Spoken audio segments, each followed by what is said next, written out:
S'appuyant sur l'article 59 du Code électoral ivoirien, le président de la commission électorale indépendante a donc publié ses résultats provisoires en rappelant les textes qui organisent les élections dans ce pays ainsi que les dispositions légales qui encadrent l'activité de ce jour. Au terme donc des dépouillements qui sont étendus sur carrément 48 heures, on va dire un délai record.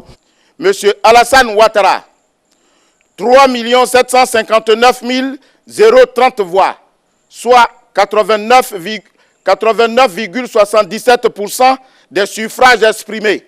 C'est dire qu'il a littéralement terrassé ses adversaires dès le premier tour. En deuxième position, l'homme d'affaires Jean Lubillon qui s'en tire avec 129 493 voix pour 3,9%.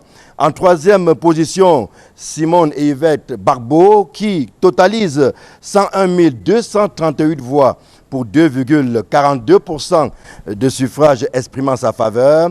Il y a également en quatrième position Awa Dombello qui récolte 82 508 voix, soit 1,97% des suffrages valablement exprimés. Et enfin, de last but not the least, Henriette Lagou avec 48 261 voix, soit 1,15% des suffrages valablement exprimés.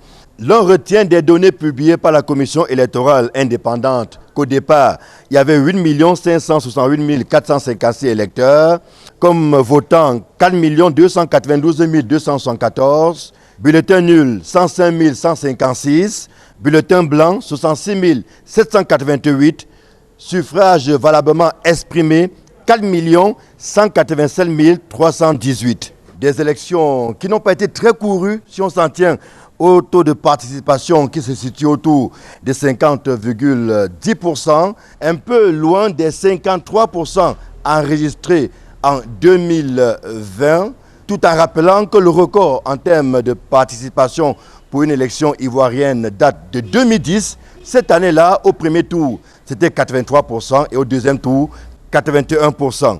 Il faut également rappeler qu'une fois les résultats tombés ici à Cocody, où siège la commission électorale indépendante, eh bien, Simone et Yvette, épouse Barbeau, a appelé au téléphone Alassane Ouattara pour le féliciter.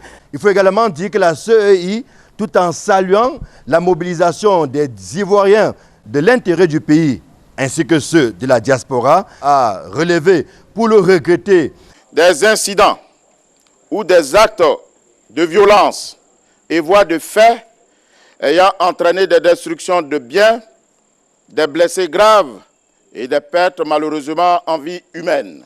Après donc la publication de ces résultats provisoires, la voie est donc ouverte aux réclamations et autres requêtes qui doivent être adressées dans un délai de 5 jours au Conseil constitutionnel qui va donc entrer en scène pour les examiner avant la proclamation officielle et cette fois-là définitive des résultats de l'élection présidentielle de samedi 25 octobre 2025. Rappelons que la Côte d'Ivoire, c'est 31 régions et 2 districts pour 111 départements, malgré la densité du territoire et le nombre de votants.